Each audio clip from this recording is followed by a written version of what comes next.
there should be a way to get out of Lagos by train, fast train. That is to say, you must be or should be able to get to Port Harcourt, for example, in 3 hours by train.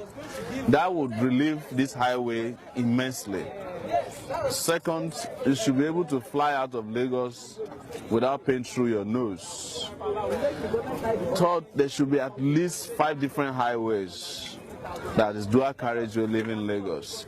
If we turn around now to go through Ikorodu, you will spend more time trying to get out of here to Ikorodu than it will take you to get to Port Harcourt. Because this is, you create a country where leaders are so wicked. They are not thinking about you. This road, like somebody said, this road is almost 40 years old. I met this road when I first came to Lagos in 1986. To think that after selling $500 billion of oil, we cannot have 5 different roads like this, it's just a shame. You know, like some people have said, we should gather all our leaders in one place and just lock the place up and lock them away forever. You know, I don't know how to describe this, because just as we are trapped here, the possibility that we can be caught in a serious fire is there, because that tanker there is probably leaking petrol. People know about you. Me personally, I read much about you. The question is this: the structure on ground. Some other candidates against you, they have House of Rep member, they have Senator, they have House Assembly that work on them on the grassroots. What are the mechanisms we put in place so that people on the grassroots can work for you? I mean, the structure. We just started the party about 5 days ago, our own brand new party known as the African Action Congress. And the reason why we registered our own party is because we couldn't find accommodation of ideas within the existing political parties. In fact, most of the parties in Nigeria today are owned by PDP and APC. They use them for special purposes. So we had to go and register our own party. The party is a party you can join freely for free, and you can set up your own local chapters, reach out to us, and let's change this country. We are here for a revolution to happen, you know, in this country. Yeah, that's why. Why not? We will give you information here. Those of you who are here will give you information. Yes, so that you can reach out to our state coordinators, our local government coordinators, and you too can become ambassadors of the party. What I'm saying to you today is that if we all here make the decision that we want to change this country, and we convince our friends, the cabals will be gone like yesterday. There's nothing like cabal. Cabal are people who consider themselves into a nuisance because we allow them to ride roughshod 1%. So imagine that everybody that is on this road that is trapped here today, if I can take them to Ibadan with me, and we go to Ibadan Government House, they will rebuild Ayefele's studio before evening. But if we say let's go and protest now, the people who are suffering here will be the ones telling you, I don't want to die, you know, they won't do it. That's why this country is the way it is today. Nobody's ready to sacrifice. Yes. But here is someone who has come to start. The first question somebody asked me when we got here said, where are your bodyguards? What am I going to do with bodyguards when my conscience is there to protect? I went to Alimoso yesterday. Area boys surrounded the APC people. We told them, look, we cannot continue like this.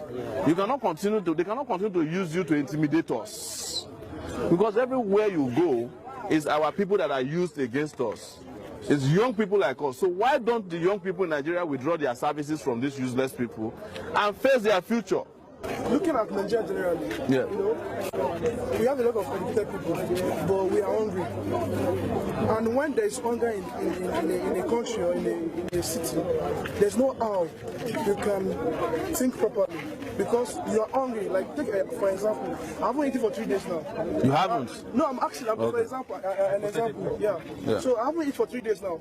And somebody came, he's a politician, and he said, okay, this guy, can you vote for me? Take 1,000 naira. You know, I would like, he gave me 1,000 naira to eat. He fed me.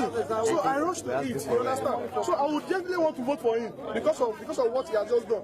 Meanwhile, I don't have the education to know that he was the one behind my son. Let me come to let me ask you this, sir. What do you think that in this country, sincerely speaking, okay, sorry. So you understand what I'm trying to say? So in your own way, you know, now you are not yet a president or how do you intend to tackle that hunger. You know, if someone that is hungry cannot hear you campaigning. You understand? If I'm hungry, I'm not eating for 3 days. I can't come here. You know, it's because I'm okay. That's why I came here to ask you a question. Before you answer that, let me ask you. What is in the sense that in this country, poverty has been promoted. Sorry. That among us, we need to do away with poverty before we can. We need to be liberated from poverty. That's why, because there's no way you can do that. I'm listening to you, and it's very interesting what you are saying. Yeah. But the question we should ask ourselves, you know, they said the greatest form of madness is doing the same thing all over again and hoping to achieve a different result. If they fed you in 1999, and after they fed you, they ran away, your hunger got worse. They came back in 2003 and fed you with five naira, your hunger got worse. And you keep going back to the person who is abusing you, there must be something wrong with the populace. The only way to, the only way to get over the hunger is to get away with the people who you rightly identified as promoters of hunger. The hunger project in Nigeria is a project meant to keep you down so that you will not get the liberation you deserve. It's a project. And if you keep going back to the guy who's giving you 5,000, the people of Ekiti have spent the 5,000 they got, I'm sure. There's nobody left with that 5,000 in Ekiti. And they haven't even sworn in the governor that gave them the money yet.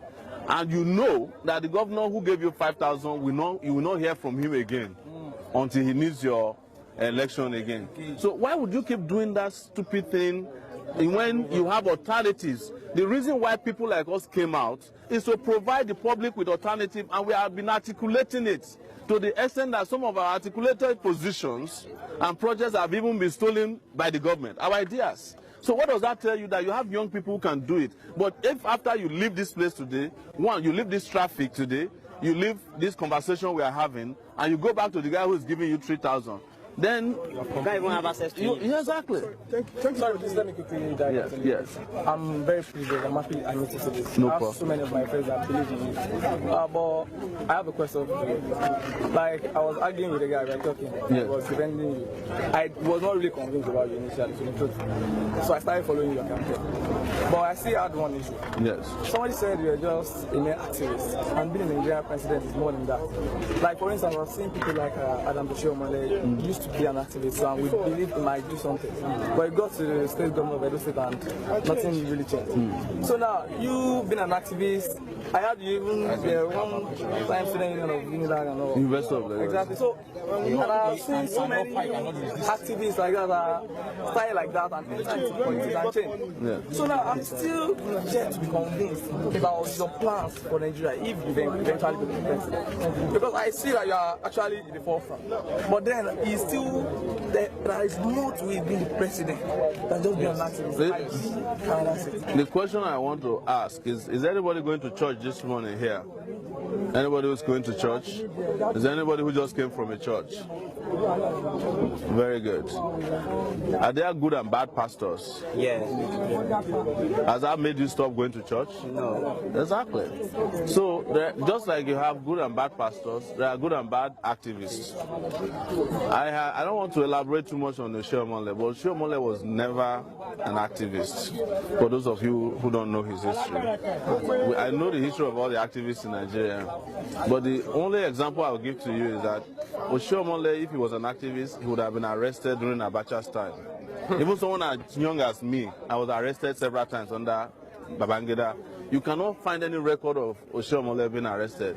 It was a double agent who promoted himself as an activist after the military left, and because he knew how to talk the rhetoric. But I have for you scars to show. I have evidence, I have pedigree. At the University of Lagos, you can go there. If anybody who's been to University of Lagos, they will remember what I did in 1992 at the University of Lagos, up to 1994.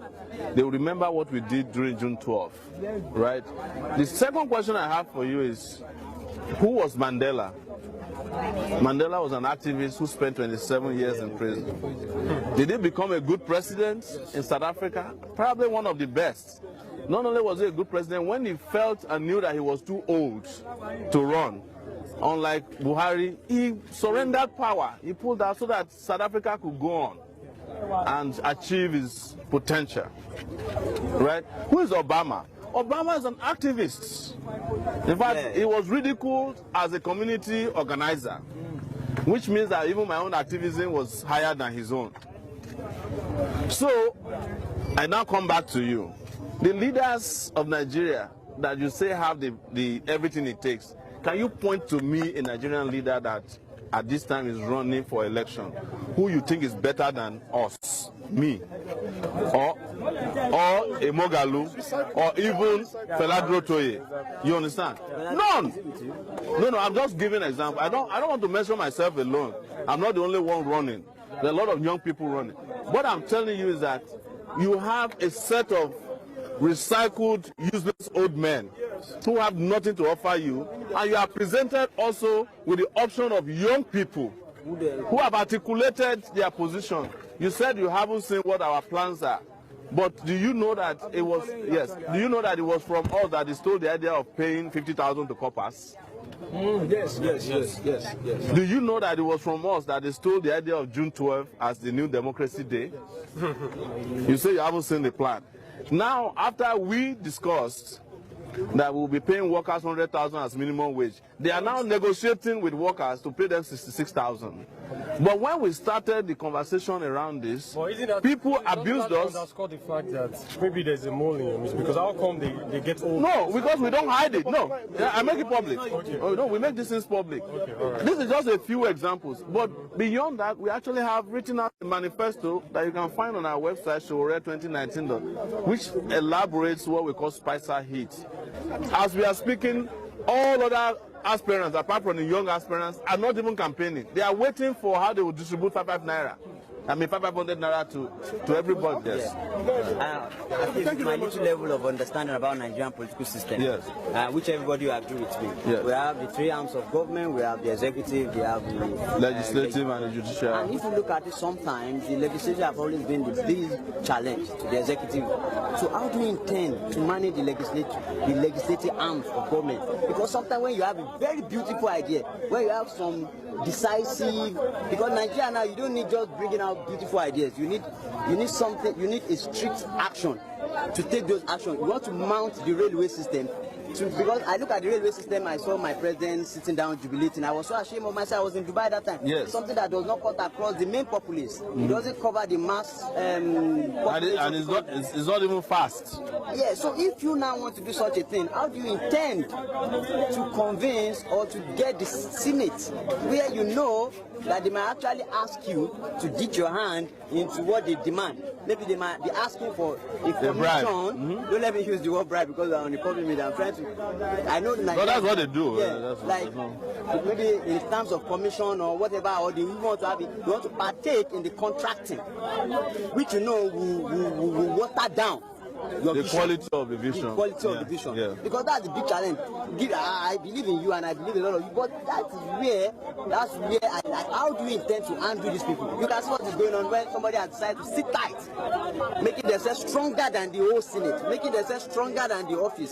So how do you intend to deal with it? Because I believe that if anybody can deal with that house, manage that house, or maybe fumigate that house, or subdue their, get all the right people to that place, it will be easy flow for you. So it is part of why we started a fresh party.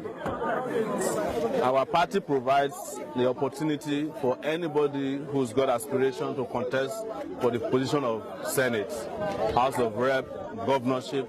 So we can defeat these people in such a way that between now and February, our party can present majority of the Senate. If we choose to do so, we present the president, we present governors, because we have a party platform for you who wants to change the Senate.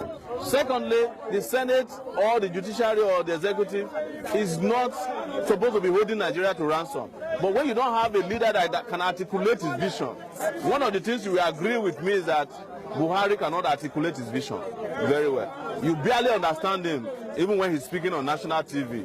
So how can he even convince the populace that what he's planning to do is the right thing to do? As president of Nigeria, if a senator comes to me to ask for a bribe, I will set him up. That's what I do as Sahara reporters. I will obtain a secret recording of it or the video of you demand, or I will do it an entrapment. I mean, I will do it in such. I won't call it entrapment because that's not the right word to use. But I will ensure that that process is recorded and presented to the public. That these are the people who are preventing you from getting the fast train track that I'm trying to build between Lagos and Ibadan. As you mentioned, we are celebrating a train system from the airport to Abuja that is going at 13 miles per hour. When the one of China is going at 302 miles per hour, or 302 kilometers per hour, which means that if you have a Chinese train from Lagos to Port Harcourt, it will take you there in 2.5 hours at 302 miles kilometers per hour.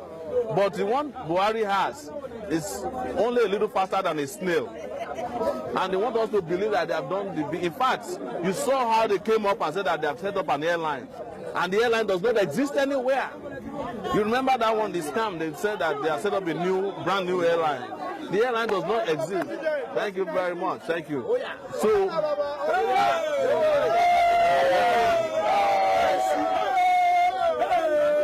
how do you intend creating jobs for them? Of course, one of it is here, this problem. Okay. In solving this problem, we need out of Lagos another at least 3 different trunk roads that is dual carriageway that can meet at some places brand new. And we have the capability to do it. To get dual carriageway across Nigeria, which is what we plan to do, we will be hiring nothing less than 2 million Nigerians. And it doesn't have to be people who are uneducated, because you can be a road supervisor, and you just wear a helmet. You can be a road designer. There are a lot of engineers in this country that have graduated that have never seen a job before. You can be an electric engineer on the highway.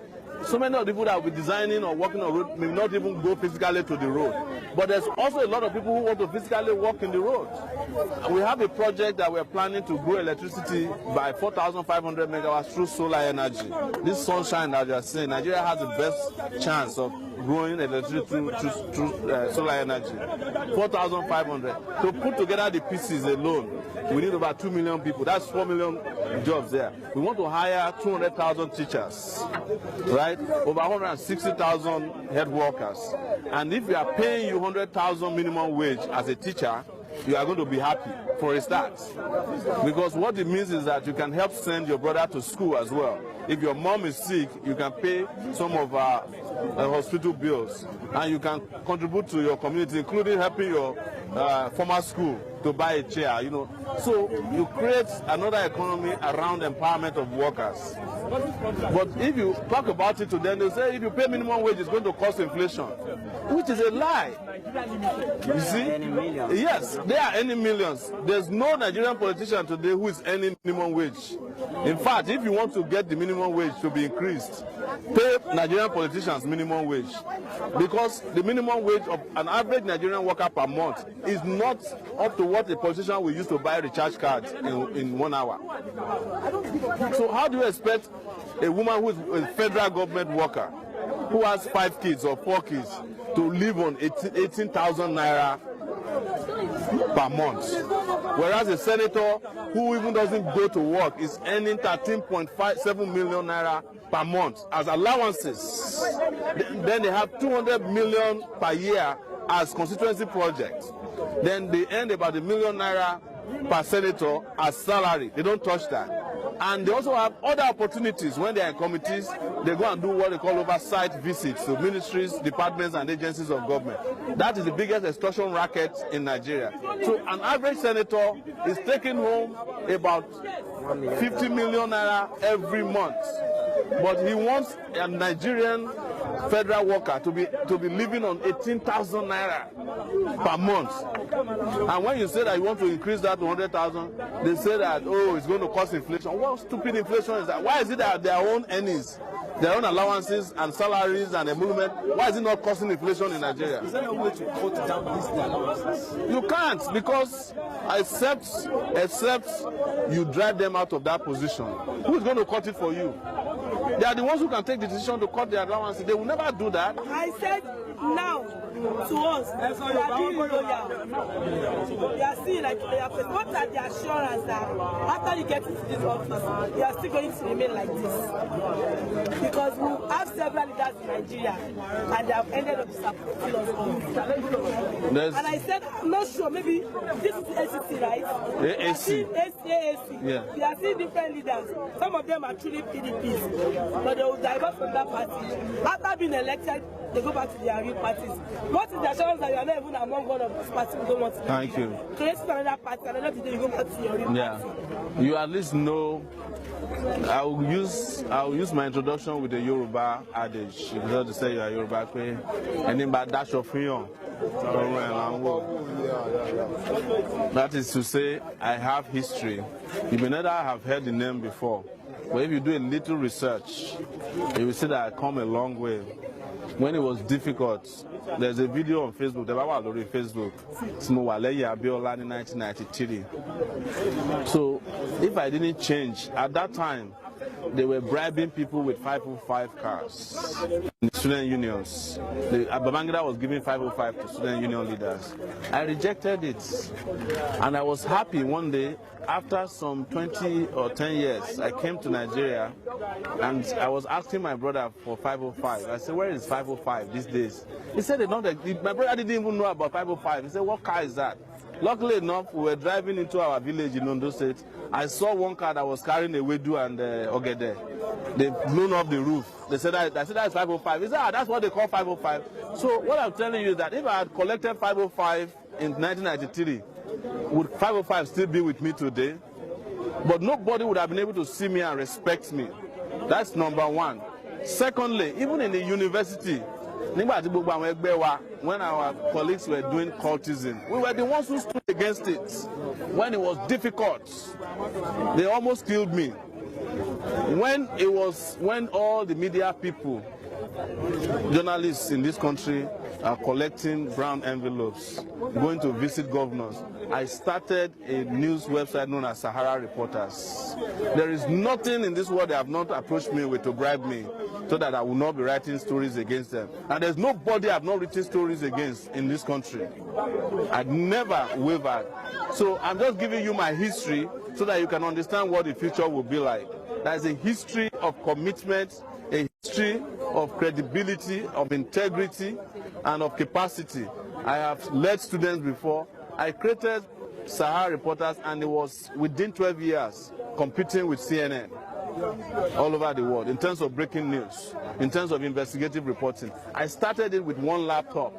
There's nobody who is standing here who probably doesn't know Sahara Reporters. You probably must have heard about Sahara Reporters at one time or the other. Within 12 years, it was competing with CNN, it was competing with BBC. So even if I want to describe myself as an entrepreneur, you can say that it is true. But the politicians that are governing us, they have never created anything before. The one that is in the Senate as president, what is his history? They stole all the money in the bank, Society General Bank, looted it. Went from there, they looted Kwara State. But those are the kind of leaders we vote for. Because when they steal from us, they come and give us a fraction of what they stole from us. And we say, Baba Rere, Baba Ke.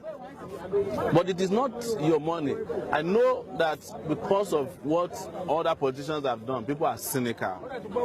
You understand? But you have to just trust people that have little history. Something you can look at. And you can go and do your own personal research. If you have any brother or family that has ever been to the University of Lagos in the 90s, you mention my name, they will tell you, yes. So what we want to let you test also is our capacity and intellect, the way we are communicating, the simplicity of how to govern a country. Yes.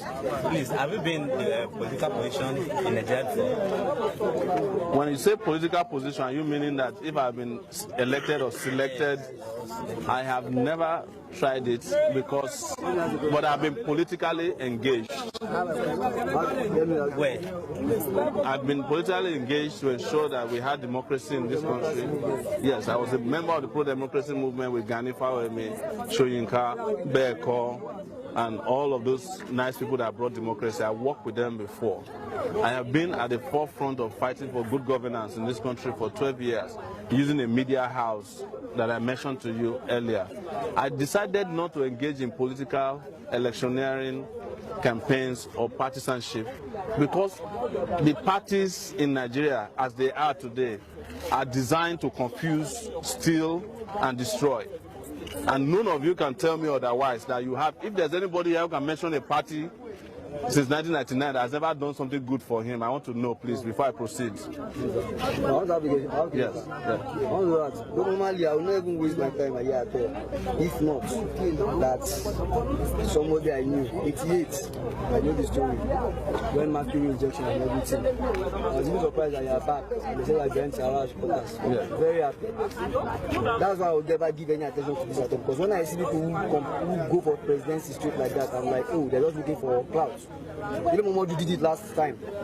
He's there trying to live with their claim or having gone on the Some of my colleagues will ask me, is it not that this man has also like played along with them, run a campaign, divide the vote in some zones like in the south, share the vote while you can't share the vote in the north. So I want to ask, why not strategically? Do you not want to go for a place where it is sure they are going to get this time before you aim for something else? I don't believe in all this rubbish about go to council law. That's rubbish. How many years do we have before the country goes to blazes? Even if it's local government or senator. Because you know me lie. I don't like him. I don't like him. I don't believe in what he does. But even for my enemy, I learn. Why do you not lie for whether he say whether it's good or bad? He's surviving them into this evil land called Nigerian Senate and start from there. Why is it this presidency that is not sure? Why don't you capture a zone, a local government, a state, and start from there? Why something in that area, everybody like, I want what's happening in that area. There's not like the power of images. Why don't you give them an image that everybody can see? You have a story, some of us that I read deep, that know what's happening from that, most of things happening on the ground. We can say yes. One of you when we're doing the democracy movement, I can say yes. I know what happened in Unilag 1988. And all that. But why don't you give something to everybody can see? Why don't you take something in the political stream? There's a man called Kakware in Onipan. The man took governance one from one party. He did something that have not done. They are still copying him up till now. When you start again and in a party did not have clout in that place, but it took. Why don't you start like that? Look, Patomi that was doing presidency before. Patomi has finally left. Now he's going back to the States. It's captured from within. The bad guys wait when they are in minority until when they become a majority. If you want to take over, why don't you enter? I'm not saying if you can get the people and don't go for it too. You have asked me a question and I will ask you a question. Simple question. In all of this logical submission you made, who do you want to be your president? Right now, we've not had a candidate for the last 15 years. And I'm not sure we can have a candidate yet, unless a miracle happens. Exactly. Because, Steve, I know that getting the presidency is not easy. No, I ask you, I want to see if you have for me a candidate in your mind or an aspirant in your mind that you think. But I told them, I said Buhari is not a better option. No, we have not answered. Great. Thank you, man. So if we are here debating the future of Nigeria, who would you entrust the future of Nigeria to next? Is it the people you told us you don't trust in the last 15 years, or the guy you know? Do you know how old I am? I can imagine. 47 years old. So that tells you that I'm qualified in terms of age. I'm not even youth, in all honesty. According to the United Nations, I mean, I look youthful. Do you know my qualifications in terms of academic qualifications?